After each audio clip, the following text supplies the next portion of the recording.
আসসালামু আলাইকুম, welcome to হিমিস kitchen. দেখতে দেখতে আমরাও চলে আসলাম ভাইরাল টপিকস সেই মিষ্টি কুমড়ার বেগুনি বানাতে। আসলে মিষ্টি কুমড়ার বেগুনি কেমনে হয় তা জানি না, তবে যদিও হয় তাহলে সেটা হবে মিষ্টি কুমড়ার কুমড়ানি। তো আমরাও আসলে আজকে চেষ্টা করছি মিষ্টি কুমড়ো দিয়ে বেগুনি বানানোর। তা আসলে বেগুন ভেবে যতটা সহজে চাকু চালিয়েছি, মিষ্টি কুমড়া ততটা নরম নয়। তো এটা একটু শক্ত, কাটতে একটু কষ্ট হচ্ছে। এখন এটাকে আমরা বেগুনের মতো করে মানে শেপটা তৈরি করে নিব, যেভাবে আমরা বেগুনি বানাতে বেগুনি স্লাইস করে নিই পাতলা পাতলা করে, ঠিক এখন মিষ্টি কুমড়াকে আমরা এভাবে স্লাইস করে নিয়েছি। দেখুন, এটা দেখতে কিন্তু অনেক সুন্দর লাগছে। তো এখন আমরা এটাকে দেখুন স্লাইস করে নিয়েছি, কিছুটা পাতলা করে নিয়েছি, কারণ ভয় হচ্ছে যদি আবার ঠিকমতো সিদ্ধ না হয়। তো একটু স্লাইস করে নিয়েছি পাতলা করে, খুব বেশি পাতলা করার দরকার নেই। দেখুন আমরা কীরকম করেছি, চাইলে আপনি আপনার মতো করে করতে পারেন।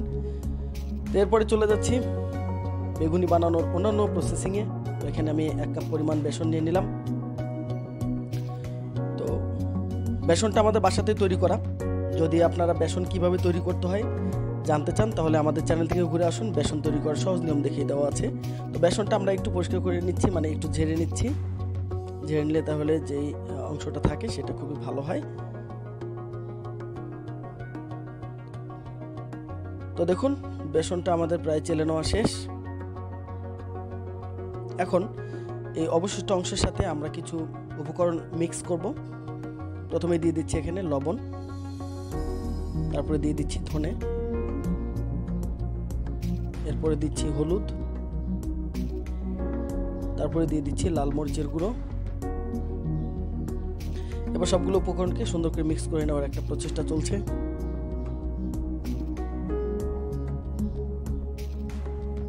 তো হয়ে গেল মিক্স করা। এখন আমরা এই অংশের সাথে একটু কালারটা যেন সুন্দর আসে সেজন্য একটা কালার গুঁড়ো অংশ দিয়ে দিচ্ছি। এই জিনিসটা দিলে একটু দেখতে কালারটা খুব সুন্দর হবে। তারপরে আমরা অল্প অল্প করে পানি দেবো আর মিক্স করব। খুব ধৈর্য ধরে এই সময়টা অল্প অল্প করে পানি দিবেন আর মিক্স করবেন। একটু সময় নিয়ে নিয়ে করবেন, কারণ বেশি পানি হয়ে গেলে পাতলা হয়ে যাবে, পানি অল্প হলে আবার খুব বেশি ঘন হয়ে যাবে। তো আমরা চেষ্টা করবো সফট একটা পর্যায়ে নিয়ে আসার জন্য। আর এটা করতে হলে অবশ্যই আমাদের ধৈর্য ধরে অল্প অল্প করে পানি দিতে হবে আর নাড়তে হবে, অল্প অল্প করে পানি দিতে হবে আর নাড়তে হবে।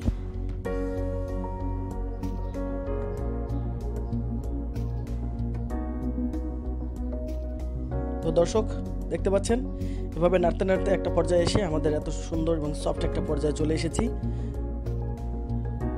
এই অংশটা এখন আমাদের বেগুনি ভাজার জন্য পারফেক্ট একটা সময় হয়ে এসেছে। আপনারা এইভাবে আস্তে আস্তে করে নেবেন। এবার আমরা চলে আসলাম কড়াইয়ে আমরা পরিমাণ মতো তেল দিয়ে নিচ্ছি। আপনি অবশ্যই চেষ্টা করবেন একটু বেশি করে তেল দিয়ে নিয়ে ডুবো তেলে ভাজার জন্য, তাহলে বেগুনিগুলো ফুলে উঠবে, মানে কুমড়ানিগুলো ফুলে উঠবে। তো দেখুন এবারে আমরা এই বেসনের অংশের সাথে কুমড়ো স্লাইস করা অংশটা বেগুনির মতো করেই ভিজে নিচ্ছি এবং একই প্রসেসে আমরা গরম তেলের মধ্যে ছেড়ে দিচ্ছি। জানি না এটা কেমন হবে, তো ট্রাই করতে সমস্যা কি, সবাই করছে। তো ঠিক ওইভাবে দেখুন আমরা বেসনের অংশটার সাথে কুমড়ো স্লাইস করা অংশটা এভাবে মিশিয়ে গরম তেলে ছেড়ে দিচ্ছি। আপনারাও চাইলে এভাবে মিষ্টি কুমড়ার কুমড়ানি অথবা মিষ্টি কুমড়ার বেগুনি তৈরি করে ফেলতে পারবেন অনায়াসে। দেখুন কতটা সহজেই হয়ে যাচ্ছে এবং দেখতেও খুব ভালো লাগছে। জানি না মানে এরপরে ফাইনালি কি হতে যাচ্ছে এবং খাওয়ার টেস্টটা কেমন হবে। ওকে, আমরা আর দিচ্ছি না, আপাতত এই অংশগুলো দেখি একটু ট্রাই করে কেমন হয়। বেগুনির বেসনের সাথে মানে বেগুনের ওই উপকরণগুলোর সাথে আমরা শুধুমাত্র কুমড়ো স্লাইস করে বেগুনি বানানোর একটা প্রচেষ্টা করছি। দেখা যাক আমাদের বেগুনির প্রচেষ্টাটা কেমন হয়। তো দেখতে দেখতে প্রায় ভাজা শেষের দিকে, তো একটু যেন ফুলে ওঠে এই জন্য আমরা গরম তেলটা উপর দিয়ে দিচ্ছি।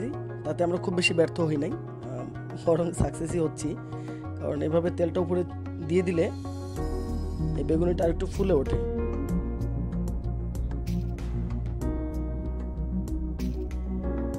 এখন পর্যন্ত সবকিছু ঠিকঠাক আছে। আমরা এখন পর্যন্ত বেগুনিকে মানে কুমড়ানি বানাতে সক্ষম হচ্ছি এখন পর্যন্ত। তো দেখতে থাকুন শেষ পর্যন্ত, দেখা যাক আমরা মানে মিষ্টি কুমড়ার কুমড়ানি এবং বেগুনি তৈরি করতে পারছি কিনা।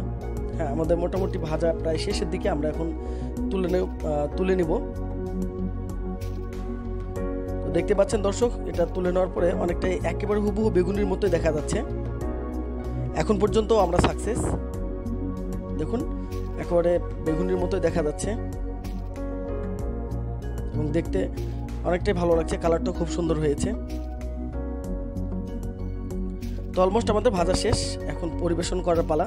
তো দেখুন আমার কোনো অংশেই মনে হচ্ছে না যে এটা বেগুনির চেয়ে খারাপ হয়েছে, দেখতে বেগুনির চেয়ে কোনো অংশই কম না। এখন দেখার বিষয় যে ভিতরে শক্ত হয়েছে কেমন নাকি নরম হয়েছে।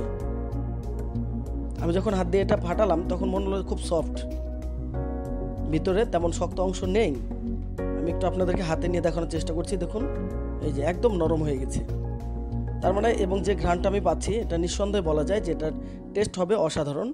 এবং আমরা বেগুনির জায়গায় কুমড়ানিকে খুব একটা খারাপ পাচ্ছি না এবং সাকসেসফুলি আমরা এটা তৈরি করে দেখাতে পারলাম এবং আশা করছি এটা স্বাদও খুব ভালো হবে। আপনারা বাসায় ট্রাই করে দেখবেন, ভালো লাগলে লাইক কমেন্ট করে জানাবেন।